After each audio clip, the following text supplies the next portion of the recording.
जलवायु परिवर्तन के हर तरफ पड़ रहे प्रभावों से वैश्विक असमानता और अन्याय बढ़ रहा है। जहां समृद्ध उत्तरी गोलार्ध हवा को अब भी लगातार प्रदूषित कर रहा है, वहीं इसका बोझ उठाने वाले लोग मुख्य रूप से दक्षिण की ओर हैं।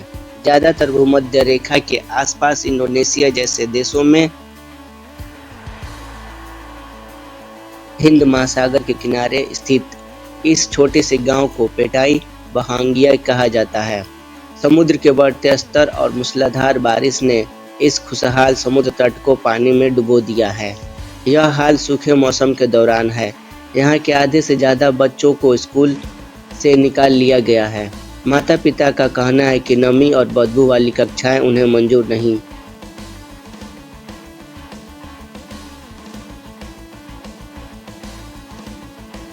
शिक्षक मुस्जायदी रहमतुल्लाह खुद प्राथमिक विद्यालय के छात्र हुआ करते थे और अब मुश्किल हालात में पढ़ाई करने की पुरजोर कोशिश कर रहे हैं।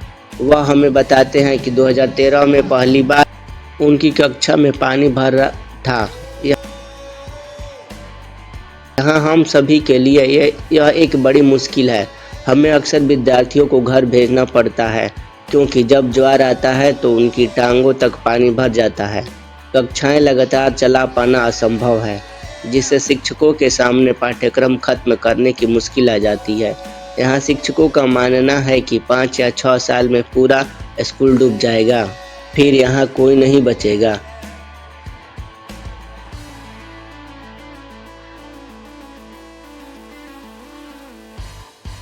लेकिन अब से 3 दशकों में दुनिया का भविष्य कैसा होगा? 2050 में क्या होगा? पहली बात तो यह कि उस समय मौसमी परिस्थितियां सबसे विषम होंगी। समुद्र हमारे 17,000 द्वीपों और ढेर सारे तटों को निगल जाएगा, तो जिंदगियां यहाँ पहले जैसी नहीं रहेंगी। बीमारियां होंगी, महामारियां होंगी और आपसी संघर्ष से पूरी दुनिया की आर्थिक वृद्धि में रोक लग जाएगी। हम सब एक दूसरे से भोजन, पानी और शायद हवा के लिए लड़ रहे होंगे। 2050 में हालात काफी दुखद होंगे।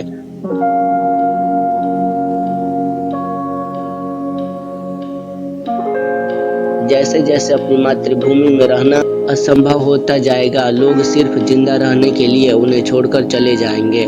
जलवायु प्रवासन अभी से हो रहा है और यह तो बस शुरुआत है। पृथ्वी के कई क्षेत्र वाकई रहने लायक नहीं रह जाएंगे, क्योंकि यहाँ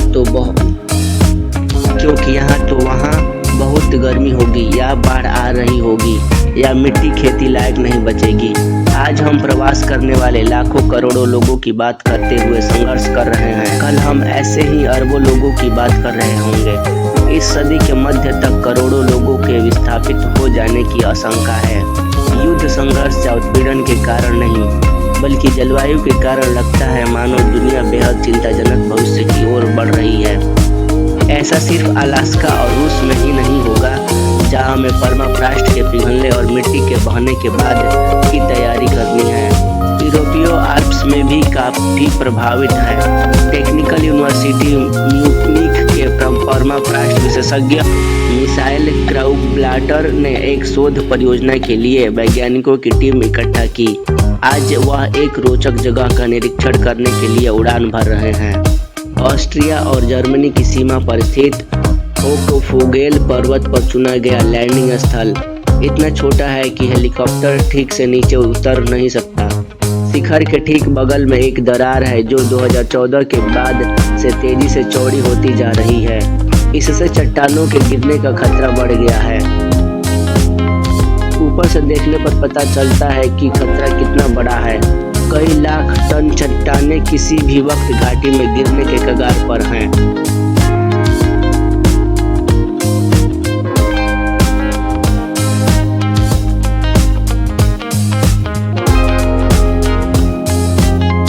यहाँ करीब 2600 मीटर की ऊंचाई पर माप करना जोखिम भरा काम है। सोचने की जरूरत भी नहीं कि अगर शिखर ढह गया तो क्या हो सकता है। इस चट्टान का कुल आयतन 2,60,000 घन मीटर है, जो कि बहुत ज्यादा है। 2014 में मापना शुरू करने के बाद से यहाँ 30 सेंटीमीटर चौड़ा हो गया है। और आज यह इतनी ज़्यादा है और इतनी तेज़ी से बदल सकती हैं कि यह सब खत्म होने में ज़्यादा वक्त नहीं बचा है। या तो इस साल या शायद अगले साल तक पहाड़ तब टूटना शुरू कर देते हैं जब परमाफ्रॉस्ट उन्हें जमा कर एक जगह रखने में सक्षम नहीं रह जाता है। और ऐसा सिर्फ मध्य यूरोप में ही नहीं, सुखद स्विस आल्प्स सचमुच ढह रहे हैं। इसके बुरे नतीजे दक्षिण पूर्व स्विट्जरलैंड के बोडो गांव के निवासियों पर भी पड़ रहे हैं। एल्वीरा सालिस के लिए उस घर को अलविदा कहने का समय आ गया है जिसमें वह अपनी पूरी जिंदगी रही। आज उसे तोड़ा जा रहा है। जब मैं अपने घर को धीरे धीरे बर्बाद होते देखती हूँ तो दुख होता है, लेकिन हम इसके लिए तैयार हैं।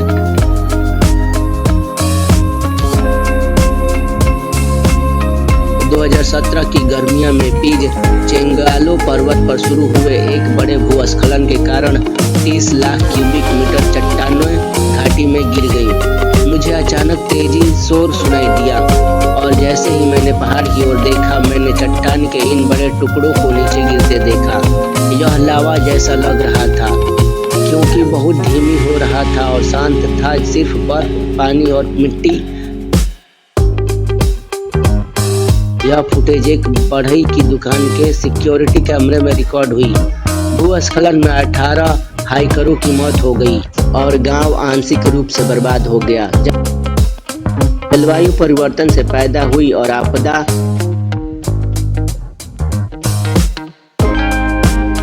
पहले यहाँ घर हुआ करते थे, अब सिर्फ मलबे का ढेर है। एल्वीरा सालिस का घर मलबे से भर गया था। अब किसी को भी गांव के इस हिस्से में रहने की इजाजत नहीं है।